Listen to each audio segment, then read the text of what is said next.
I'm Emily Goldfischer. I run a website called Hertelier, and we write about women in the lodging industry. Started last year, so I was really inspired by these wonderful founders of businesses and all the tremendous advice that they shared about balancing motherhood and what it's like to be on your own as a startup founder. I can definitely relate, and I thought that they were just, the advice they gave was amazing. I hope you also enjoyed it. So at any rate, Hertelier, we profile everyone from front desk clerks to CEOs, and it's just a space for women to be inspired in their hospitality career journey.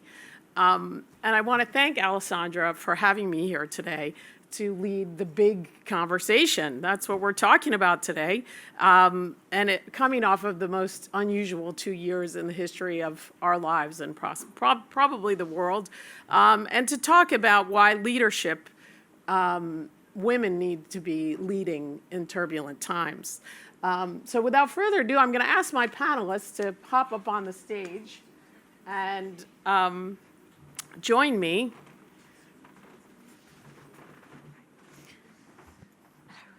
And some of the remarks that actually I was going to make were in the very first introduction, but everyone have your seats. No, that's okay. Hellos are perfect. But as we all know, the last 2 years have been very difficult, and we're coming off of what McKinsey has called the she session. We've all read the headlines and possibly experienced it ourselves, as the panelists before just talked about, the difficulties of managing a business, managing a job, managing the home life, and the brunt of this work was on women. And just last week, the CEO of Aviva, which is a large multinational corporation here in the UK, since taking the top job where she's basically doubled the stock price, had the experience at the AGM of a person, a shareholder in the audience, saying to her, "You're not the man for the job," which inspired her to write on LinkedIn, "The more senior the role I have taken, the more overt the unacceptable behavior." So we still are in a time where, you know, there's just a lot of unconscious bias, or maybe it is conscious. Another recent example was an interview with the NatWest CEO, Alison Rose, who recounted in the Telegraph, she said there's still all these soft barriers that female entrepreneurs face. At the horrifying end of the scale, I've heard stories of women going for funding and being asked if their husband is running the business for them, or having a receptionist being brought in from the front desk so that there's another woman in the room, or being asked, "Do you really have the ambition to deliver this?" and questioning their ability. These microaggressions, as well as the perception issues, are the problem, which is why, again, I go back to the earlier panel and how inspiring they were, and I'll be interested to catch you guys later and see if you've experienced some of those things. But on the other hand, despite these barriers, women, like the previous panel, have picked up the baton and run with it. Countries that have fared well during the pandemic were led by women, and Jacinda Ardern of New Zealand comes to mind.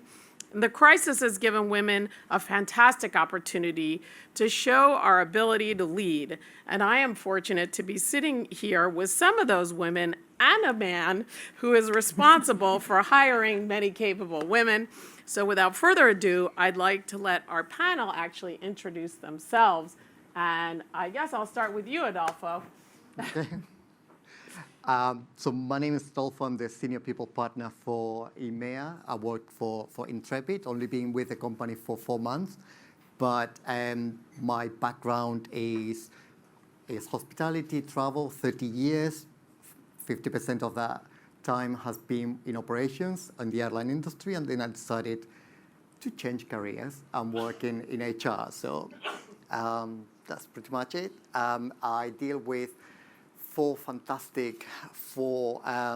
people partners across the region, so Europe, Middle East, and Africa, and I oversee about 300 people between employees and contractors as well. Great. Joe? Oh, Oh, sorry. Julia, do you want to go? She answers to anything, Yeah. it's okay. Yeah. Call me anything. Hi, I'm Julia Bue-Said. I'm the CEO of Advantage Travel Partnership. We are a network of independent travel agents in the UK. We have a global network which is across 80 countries across the world. Our whole purpose in life, or as an organisation, is to support independent travel companies, particularly during the pandemic, trying to be a voice for the industry, as well as making sure that our voice is not only heard through the industry, but through kind of lobbying and government. So, real advocate for independent businesses and real advocate for business leaders. And one of the things that I kind of champion, whether that's internally at Advantage and hopefully across the sector, is ensuring that everyone does have a voice, and DE&I is obviously a really important part of our makeup within that as well. So. Now it's Joe's turn. Thank you. And on TV more than Boris Johnson. There we have it. And doing a fab job for the industry. Hi everybody, Joe Rzymowska from Celebrity Cruises. I've been in the industry for longer than most of you were alive, in various sectors. I'm passionate about DEI, always have been, and very proud as a big organisation that we've really been leading the charge. And we're now from 2% of females in the maritime industry. We've got 32% female officers on board all of our ships. And 3 captains as well out of 15 ships. And we pride ourselves on that, but why have we only got 3? We should have at least 7.5, that's what I say. So still a lot more to do. I'm generally passionate about the industry and inclusivity in all ways. And allyship is so critical. And if you're just one in the room, you feel very uncomfortable. And I'm sure at the moment you might be feeling a bit uncomfortable on the panel. So inclusivity is where it's at. I spent nearly half my career in the closet as a gay woman, and that wasn't easy. So coming out, being able to have the confidence, the mentors and support around me was key. And Nishma was one of those people. So great to be on the panel. Great, Amanda. Hi, I'm Amanda Mason, and I just want to say I'm a last-minute addition, and I'm very privileged to be sharing the stage with all of you guys. I have so much to learn already. I'm a bit nervous because I was only asked yesterday. We're privileged to have you. Oh, thank you. And I'm kind of sitting in place for Kate Nichols, but I'm definitely not Kate Nichols. So please don't ask me any policy questions on the industry. So I'm head of marketing at Roadchef. Kind of different travel experience to what I'm hearing here today. We have 30 sites across the country. We have 50 million visitors, which is just crazily overwhelming when you think about it. And we have 17 budget hotels. They are great. They serve a purpose. We never shut during the pandemic because we are serving the key workers of the industry, the HGV drivers, ambulance services, etc. I joined the company during lockdown, January 2021. I joined 3 months pregnant. And it was my first real leadership role as well, because whilst I had management positions, I never had this kind of level of leadership. And to join 3 months pregnant during a pandemic was the most overwhelming thing I've ever done in my life. And I still don't know how I'm struggling through or juggling through. But and when you asked that question earlier, I just thought, can someone write a book called The Juggle and the Climb and give me all the answers and just, make it easy for me? But I don't think that book's out yet. It's a great title. Yeah. Someone should run with that. Yeah. I just need to work it out yet first. Thanks for having us, by the way. Oh, thank you. Thanks for the brilliant travel team here. Thanks for being in our house, I should say. So I'm Nishma Robb. I am the Senior Director for Marketing for Brand and Reputation Marketing for Google here in the UK. I'll tell you a little bit more about what I did at Google, but I should probably tell you my love of the travel industry, not just because I like going on holidays, is about in the dark ages, a long time ago, I used to work at Teletext, which was the Google before Google, and really kind of helped a lot of businesses grow in terms of travel businesses, and actually where I got to meet lovely people like Julia and Joe as well. So I have been at Google for about 8 years, and in that time have really helped try and build the brand in the sense of not just the one that you love and know, very familiar with our search engine, but actually a lot of the ways that our technology helps solve problems, big and small, every day for all of us.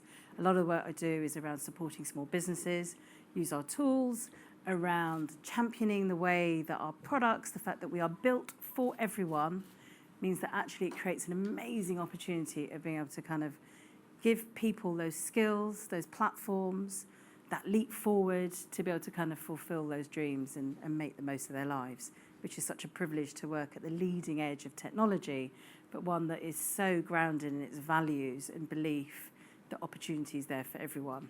So I get to play with lots of technology. I'm quite a geek at heart and I love it.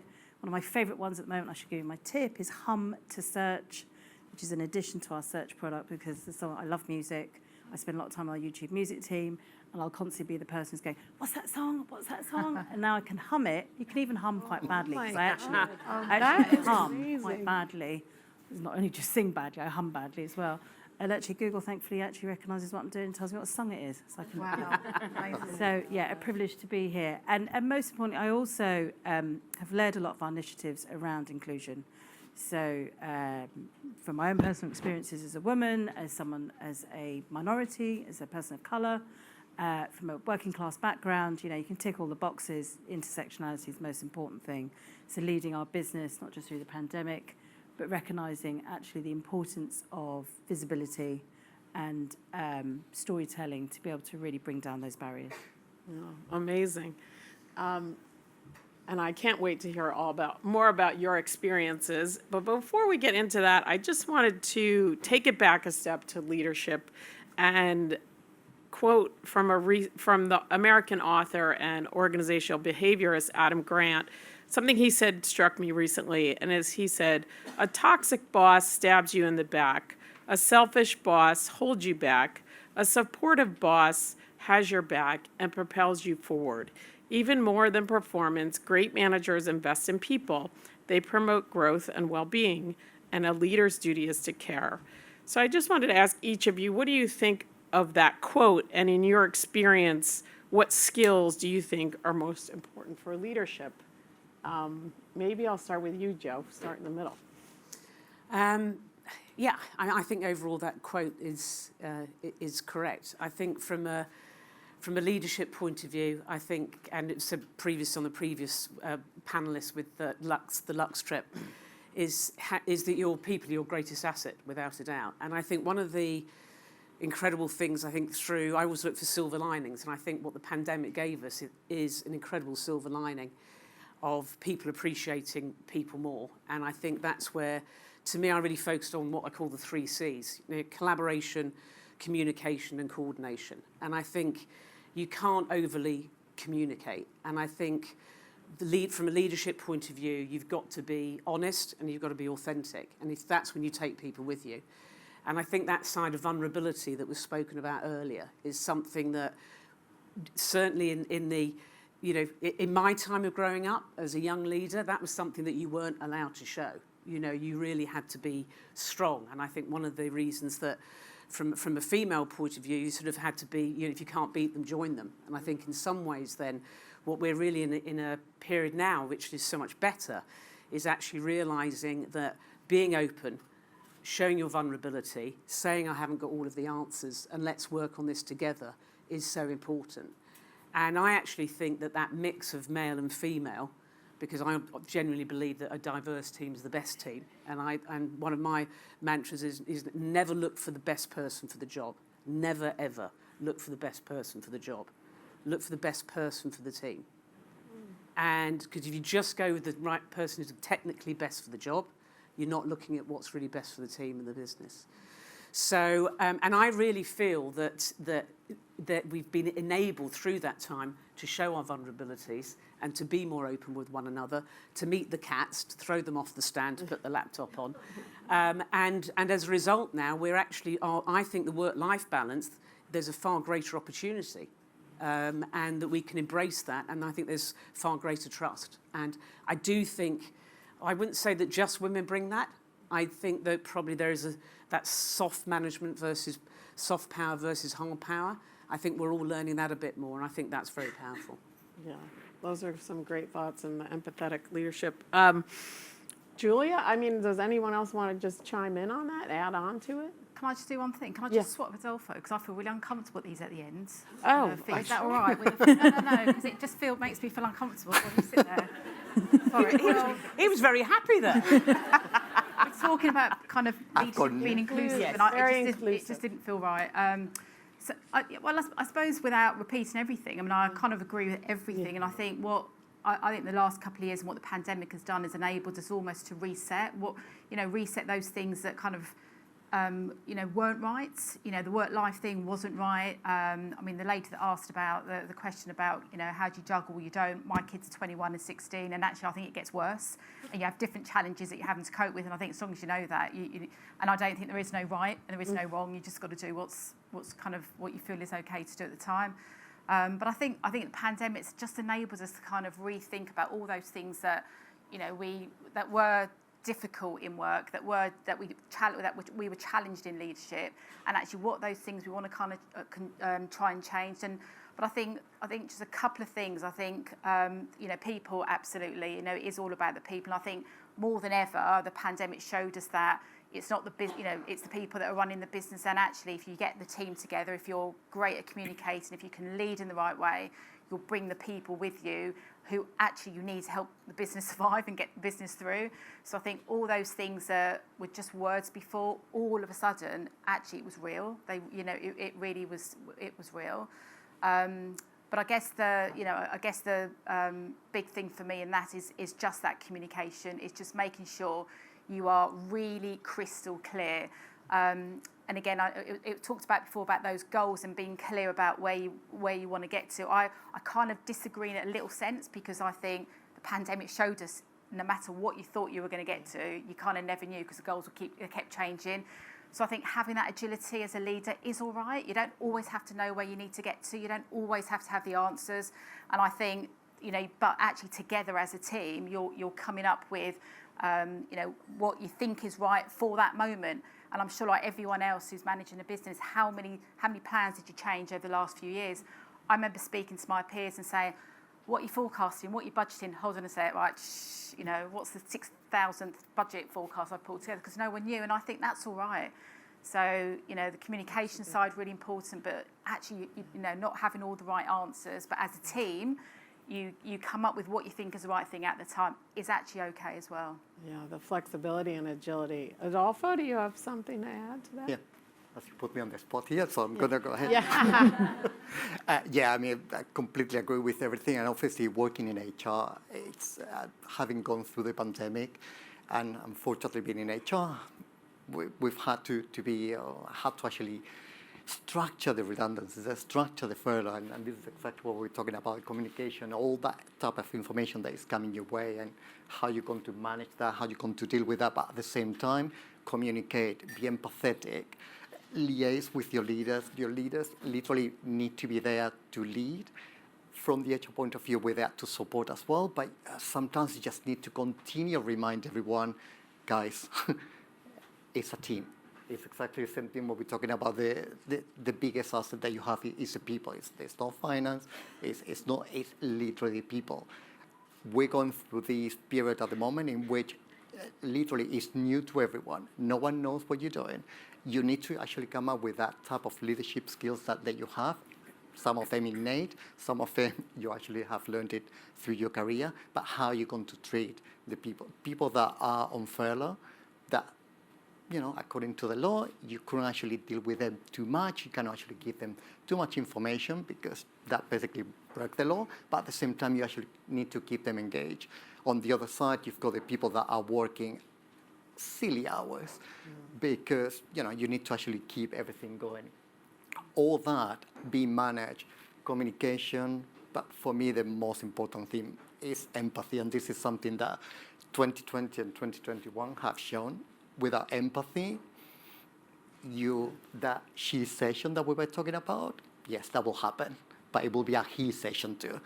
You will lose a lot of people, because you need to create that, or you need to show that empathy throughout everything that you do. And if it was important before, it's even more important right now. Can I just add one thing to that? Because I totally agree with all of that. And I think, as you say, the pandemic has definitely helped us be more vulnerable, more accessible leaders. I think the one thing I would say on that, though, is that, you definitely have to model the behaviour as a leader, and empathy is critical. But what I do see in here is that you get to, particularly, and you talked about it at the beginning, about this sense of people hitting burnout, this, we haven't adjusted the way we've worked from pandemic to now kind of return, is actually people want more than empathy now. And I think there is a frustration of going, yes, you care, but what are you going to do about it? And I think that strength of leadership is something. I think there are times when people haven't felt that strength of leadership can sit alongside empathy. It absolutely can. They're the we leaders that, in my opinion, are winning. But it is getting that balance. Just as you said, Joe, you need that balance. And I think there is a little bit of a shift that has to happen that needs some strength of leadership at the moment as well. Yeah, and it's far tougher now than it was in the pandemic. Far tougher, because now we're coming out of the pandemic. We're living with COVID, and it's not pre and post COVID. It's living with COVID. Then on top of that, we've got the terrible situation, devastating situation in Ukraine, which is going on and on. Then we've got the whole, the cost of living crisis. Yeah. And then we've got the whole scenario of the air chaos that's going on at the moment. So from an industry point of view, we're in a situation where it's been non-stop. And as you said, there's been the balance of those who've been on furlough and those who are coming back. So it's like back to basics. We're completely resetting, cadence of meetings, how we manage meetings. It's now always a hybrid model. It's never a situation virtually when everybody's there. So it's really completely new leadership skills. And the other thing, to your point, is that people want direction. Yeah. They do want direction. And you have to be able to put a stake in the ground, and you need to be the one that says, right, I've listened, the empathy is it, but this is where we're going. Because people need that. Otherwise, everybody's floundering around. And that's quite tough, because you're having to make decisions when you're not quite sure what's coming and going to hit you next. Something is. I mean, at the moment, again, we've now got a significant number of staff off with COVID again. It's back again, and how we manage that on the ships and how we manage that in the properties we've got. And that's why, but we've got to take ownership as well. Yeah. Within that then, we all knew it was going to be tough as we come out of it, and we've got to take ownership about that. Strength and some people do fall behind excuses. Yeah. And that's something that, to me, taking ownership is the key thing. Right. Amanda, what do you think of that? I mean, you're kind of more junior in your career, even though you're quite senior. I mean, what is it you're looking to your bosses for? Is it this strength and direction, the conviction of decisions? I think becoming a leader during the pandemic, I think it's all about, my echoing weird, sorry. It's all about listening to people, trying to meet new teams and get to know your team, who you're talking to every day, when you've never actually physically met them for the first 3 months. It's about listening. What are their needs? How can we do to support them? Because everything they're doing is supporting the business. If they're feeling good at work, they're feeling good at home. If they're feeling good at home, feeling good at work. And you start to see that. And for us, we start to see that in direct sales, because they're putting out a great offer product, and they're thinking about everyone as well. And then they start caring about their teams and listening. So I echo this empathy sentiment so much. But also just, I only have 4 direct reports, and then my boss has 8, and he's very good at caring and listening. I'm like, how do you balance the listening? Right. So listening and acting, and that's what I'm struggling with at the moment. But yeah, just taking that time. Okay, great. Sorry, I didn't realize people couldn't hear me. I'm going to try and be a bit closer to the mic. Just going on to our next set of questions, we have a special question for each panelist. First, going to start with you, Julia. You've risen to the challenges of the pandemic by becoming a very thoughtful spokesperson and leader for the larger travel industry. You've spoken about the resilience of the travel as an industry. So just wondering, what challenges do you think lie ahead in the near term, some of which Joe just brought up, and what do you think opportunity-wise presents for women? I think in terms of opportunities, maybe if I kind of tackle that, I think hopefully by seeing other female leaders, not only in our sector but in other sectors, having risen through the pandemic, hopefully that inspires up and coming women coming through, and everyone coming through, that actually there is an opportunity to kind of lead, and there is a ladder you can climb. And I think the more leaders we see, whether male, female, or whatever, in inspiring roles, it inspires us all. You know, we all have to have someone we inspire that inspires us. We all learn from that. I learn from that. I learn from looking at different leaders and how they talk, how they do things, what they say, their behaviours, and that inspires me to tweak my behaviour and think about how can I be better. So I think that's always really important. And I guess because of the pandemic, a lot of leaders have been visible, not all, some have been visible, and actually that ensures that we have that modelling, that, you know, that is that's modelling for us. I think just on I think just generally, I think what, and again, I hate talking about the pandemic, but I guess that was the reset. But I think if I think about the last couple of years and even my role and how that's changed and what I've got involved with, you know, I'd so strongly encourage anyone that the battle you have as a woman, in the main, in my personal experience, is that when you're trying to advocate change, you'll come up against resistance. You will come up against, you know, bully behaviour. You'll come up against egos, and it's not always visible. You know it's there, and you can feel it, you can see it. That's not a reason not to do it. And I think so long as, you know, you've got, you know, great people around you, you're really clear of what it is you're trying to achieve. You know that there is a greater opportunity to come out of it. Advocating change is not a bad thing, and it doesn't mean something's wrong. It just means actually there might be a better way of doing something. Funny enough. So I think it's just been, you know, kind of, you know, focus on what it is that you're ultimately trying to achieve. You might not know how you want to get there, but just, you know, if you believe if you believe strongly and passionately about something, then actually I think the pandemic has made it okay to want to aspire to that. Amazing, yeah. And since you bring up change, Adolfo, the next question is for you. Intrepid is this award-winning travel company that's known for being a great place to work, and over the last few years, they've actually made a really significant push for more equity and diversity and inclusion. And the quote, "Be the change you want to see in the world," seems to be the mantra by which your company is ruled by. So what programs, can you talk us through a little bit about that, what you guys have done over the last few years, even though I know you're new to it, but. Yeah, and it's a shame because I kicked myself because I would have loved to be part of that program. But, you know, the commitment that we've had is probably one of the pivotal moments in Intrepid history. I mean, 60% of our employees are female. Which basically means, like, just to give you an example, the entire senior management in APAC, which is one of the biggest regions that we have, is female. Now, when we compare exactly the type of the demographic of our clients or our customers, which is 70% female, but also solo travelers as well, like we were talking about Georgina in the previous panel.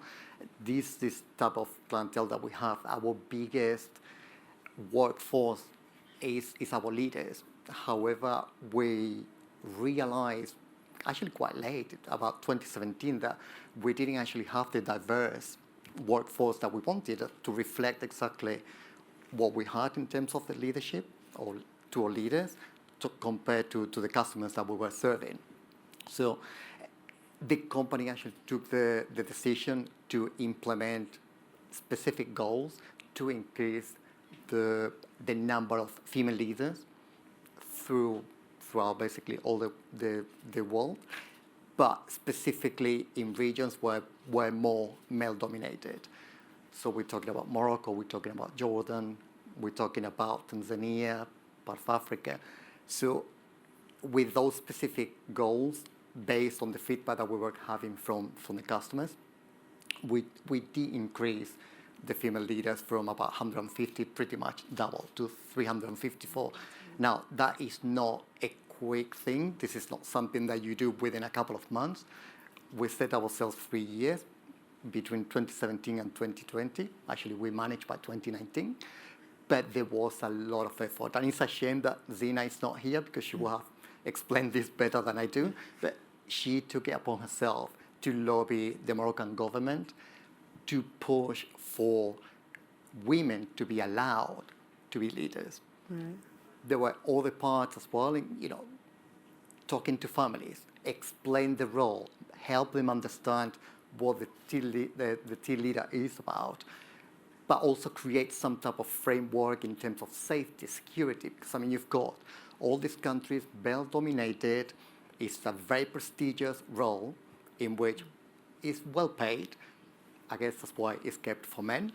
And now you've got that push in which you say, no, we need to diversify. We need to create a different structure here that is going to work for everyone. Because, I mean, we all know diversity brings better performance, better finance. I mean, it's not brain surgery. There are so many case studies about that.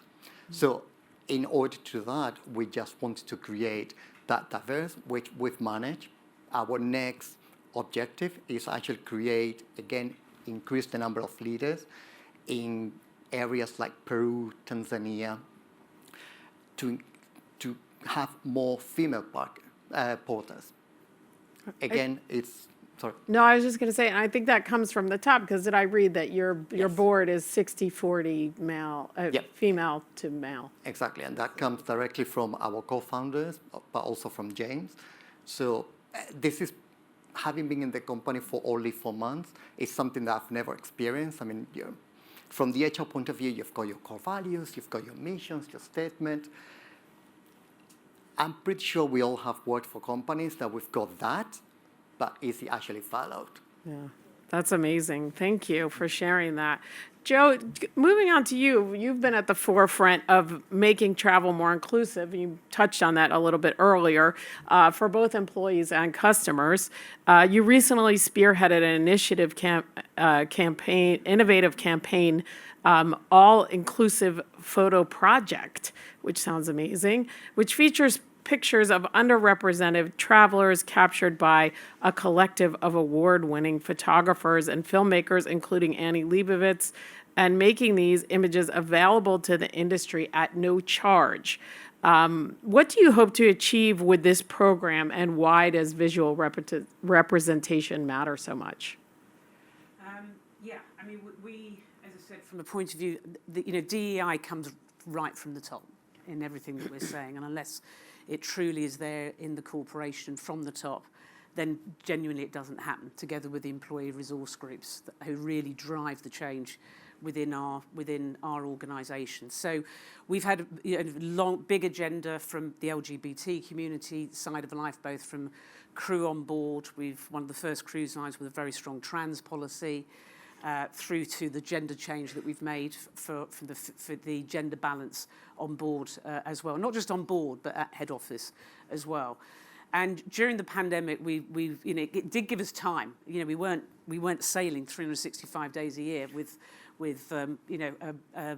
thousands of guests on board, and so that we took time to see what can we do next, linked to our whole DEI journey. And we literally got out all of the travel photography, and our guests on board are from over 60 different countries. Our crew on board are from over 100 different countries. And if you look predominantly at travel marketing, it's predominantly mostly white, mostly mum and dad and 2.4 kids, still today. Mm-hmm. It's certainly heterosexual, if potentially it's not white. And that's just not the reality of the industry, right, and what we're all about. So we set our sights as, right, well, how can we truly make a difference? And and we're part of that. We're not perfect. We're just on the crest of a wave of what we're doing from the DEI point of view. So we said, well, let's really look to make, and it's true, it's really important, it's authentic imagery, and it's real people. And it's not just models. And actually, with that, Aisha just walks in, who's on the next panel, who was very involved with us in this project. And we said, wouldn't it be great, though, if we could set our sights on working with somebody who truly believes in human rights and equality? And Annie Leibovitz is obviously one of the world's best photographers. So we joked about it and laughed and said, well, let's give her a buzz and see what she says. Anyway, after lots of conversations, and it's... when she really delved into what we do and what we stand for as a business, she said yes. That's amazing. And with that, then we've now worked with 4 different key photographers from around the globe. Giles Julie here was our British photographer, who's a triple amputee, incredible photographer.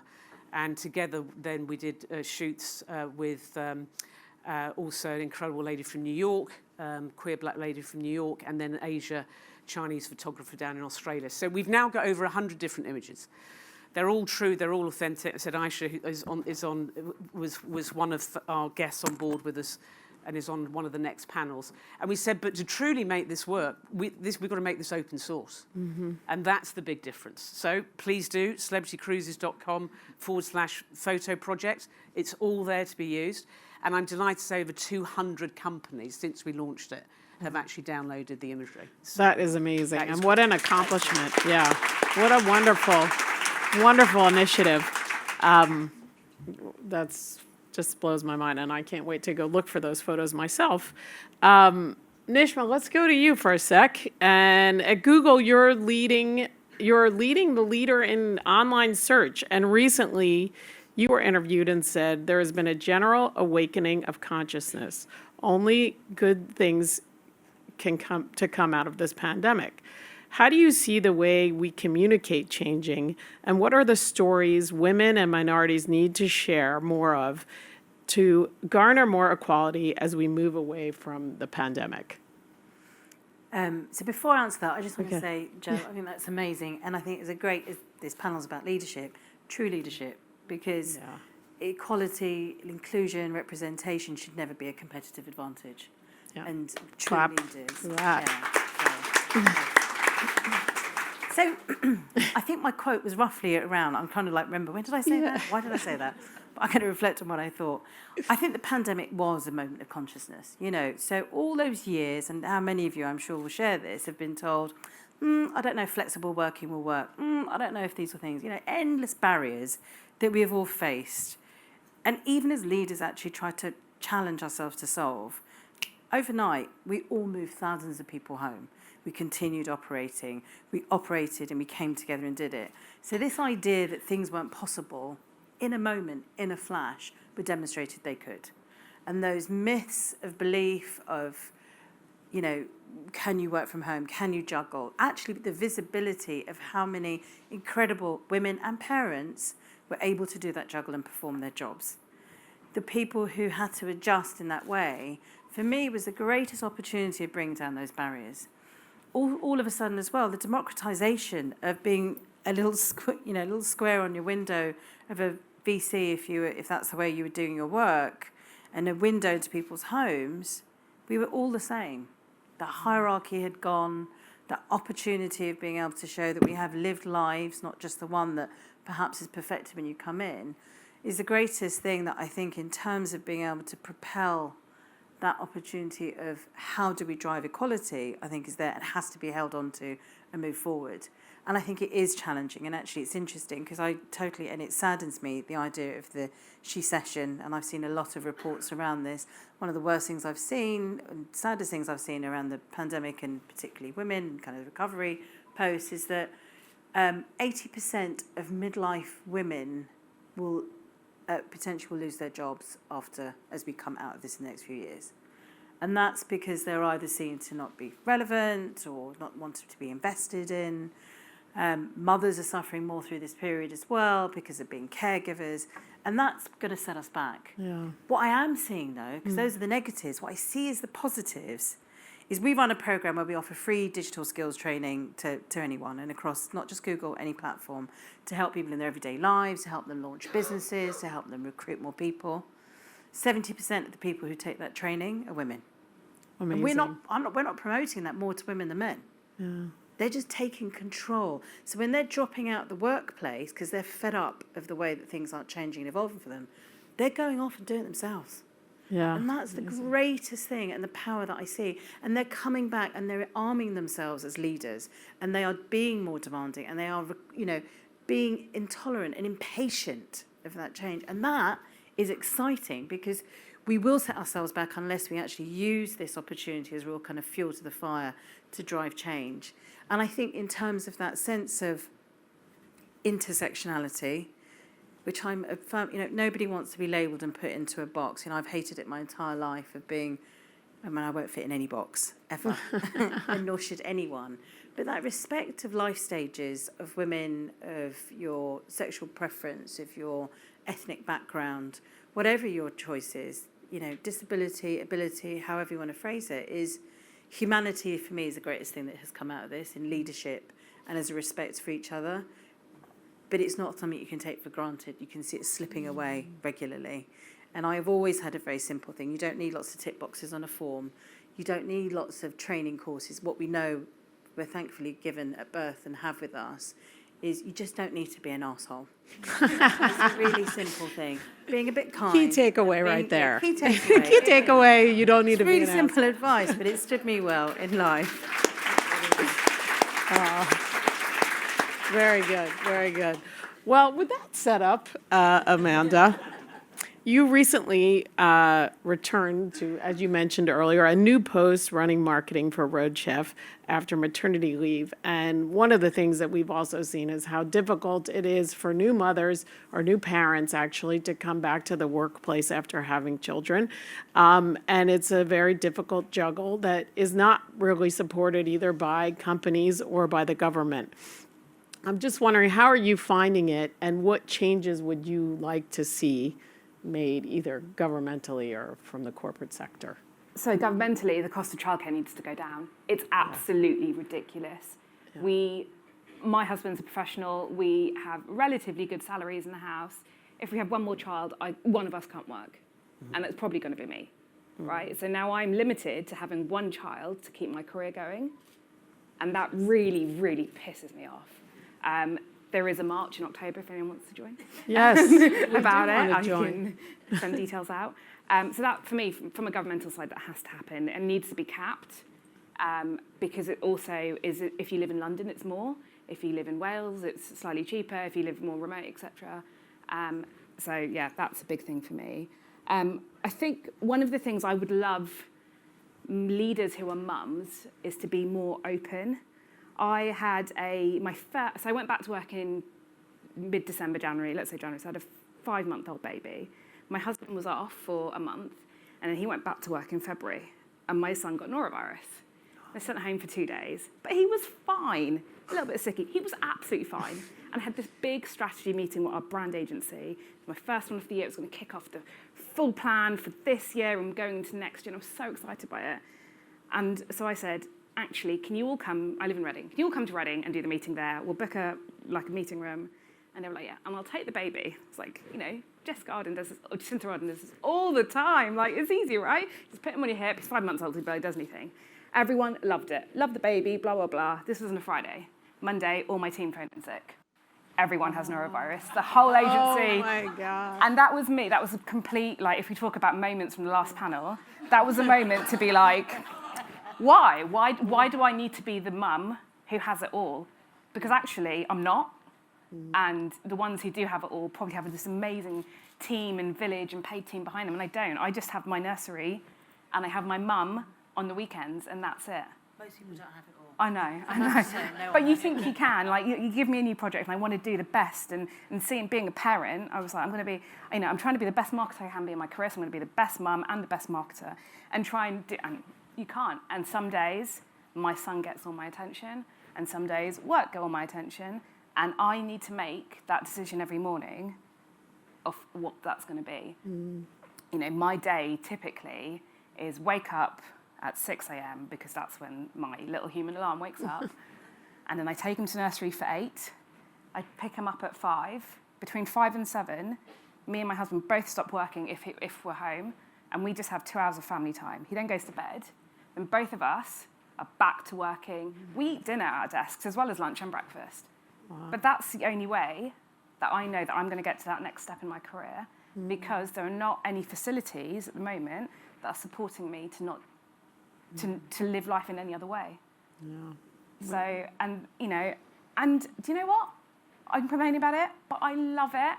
I love being a mum. I love my job. So I complain because my house is a mess. This dress was only washed yesterday when I realised I had to be on the panel. And the first thing when Alessandra called me yesterday was, can you do this? And I thought, shit, when am I going to wash my hair? That was the first thought. Not oh my God, yes, absolutely. It was do I have time to wash my hair? Last night. I did. I found the time, guys. Yeah. Thank you. But it's hell, and it's amazing. And I'm sure there's lots of mothers in this audience who can say exactly the same. But I want to be a marketing director in the next 3-4 years. And I don't think I can do that if I have another child. I don't think I can do that if my baby gets seriously ill or anything, because I'm lucky enough that we're not, and we have a good nursery and stuff. But if one thing comes out of that cog, my career's fucked for the next 5 years, right? And I don't like that that's the world. Whereas that happens to my husband, it's not. Yeah. Just the perception is not, because I'm seen as the primary caregiver. Yeah. The invisible workload, Yeah. the mental toll on Yeah. the woman is, research shows that it's much greater. But how impressive. And your dress looks great, Thank and your you. hair's lovely. I washed it. So we wouldn't have known if you hadn't mentioned it. We're actually... An easy answer, though. I just, as a little bit of sharing, like, you'll get there. I promise. I'm a mum of teenager twins. It definitely gets harder, and someone should Yeah. going to tell you this now. You know, my It sister... gets harder. My Doesn't get sister always easier. said, little Nobody told me. It's like, why don't little not? kids, little problem, big kids, big Yeah, problems. but I've you will also got get there. teenagers. With the right support, you'll get there. And we all have to believe that because it is a struggle. Yeah. Yeah, but the media, some people in the They- media, yeah, they without make doubt. it look so easy. So taking your baby to They don't. everything. I mean, I always know that they're lying, though, because they've got. Well, I know now. Yeah. They've done their shoes. Their house is a tip. Yeah. Yeah, sacrifices. We're going to wrap up with one final question for everybody. Knowing what you all know now and having lived through this unprecedented time in life and in business, what advice would you give your younger self? Who wants to go first? I will not call on someone. Adolfo, you're looking quite eager there. Well, I'm just thinking, it was like, 30 years ago, I was thinking, I should have taken a gap. And instead of going directly into employment, just take a travel gap. Take a 1 gap year year. And then try to gather everything, in terms of culture, learning, knowledge, and all that. That happened probably about 15, 20 years later, too late. I should have done it before. Gather all that knowledge, and to be honest, for me, be a bit more prepared for the labor market. Interesting. Good thoughts. Gap year. Anyone who's got teenagers, something to think about. Joe, you're looking at me. I've got three things. One is believe. Believe more in yourself. I wish, looking back. The second thing is get comfortable being uncomfortable. And push yourself out of your comfort zone. And the final one to me was don't underestimate the power of networking. Mm-hmm. And that's something that women, girls tend to do less than men. Mm. And the power of networking, pretty much all of my job moves have come through networking. And pretty much all of the partnerships that we form come through networking. And don't underestimate that. And put yourself out there. Go into a room where you don't know anybody and relish it and enjoy it. And go around and talk. By the time you've left, just look at the number of, in the old days, business cards, nowadays, LinkedIn. Contact details that you've changed. And they will have a massive impact on your career. Great advice, especially today. Everyone, make sure you get around the room, meet everyone. Anyone else? I'll go next. If you're invited to the room, your opinion counts as much as anyone else into that room. I think I always was invited as quite junior to things and thought, I'm not meant to be here. But someone actually wanted me to be there and wanted what I wanted. You said it when you sat down today. I know, and it's an unconscious thing that I need to get rid of. And then just treat others as you'd like to be treated yourself. Good advice. Good advice. Nishma? I mean, I couldn't agree more with Joe. I think it's also an art that's often underrated, being able to build relationships and do that. I actually don't call it networking because I think it makes you sometimes creates fear. I just imagine just going to talk to someone. I was thinking, make more friends is definitely a big part of it. But I actually think I've always been a daydreamer. I'm on my report card as a child, I'm sure it was like she's always daydreaming. It's the most powerful thing ever. I'd never stop dreaming, never stop believing, because actually you'll take this squiggly journey. There isn't a plan. And many times people say to you, did you plan these moves? You don't. You fall into it because you're awake and you're alive to what's going on around you, and keep that dream alive. Be open. That's a great one. I get, well, without wanting to repeat, because I Yeah. don't disagree with any. You're in the hardest spot right now. Yeah, I really. Hardest seat. I would say just, listen. I think, keep your ears open to what's going on around you, listening all the time, listen. And sometimes you'll hear things that you don't realise are being said. I think that's really important. I think what Amanda's saying there, I think actually makes me quite sad, because I think the fact you've agreed to come on a panel is one, amazing thing. I think as women, especially when you've got young children, and I don't want to sound patronising, because sometimes when you've got older kids, you sound like you're patronising women who've got younger kids, and I don't mean it this way. No one has it right, ever. I'm sorry. You don't, ever. And that's whether you've got kids or not. It's a really, really tough balance. I've sat on Zoom calls on board meetings. There's stuff going on in the background. You have no idea. I mean, honestly. But nowadays. But I think, and again, I don't know enough about how everyone works. But nowadays, I hear myself say, even to my son, "You're so lucky you've got this flexibility." When I was growing up, and again, I don't want to be patronising, you wouldn't have it. You wouldn't, and it was harder because you had the childcare, you had the commute costs, you had all the other costs. But you can do it, but I honestly think as women, we've got to stop being tough on ourselves.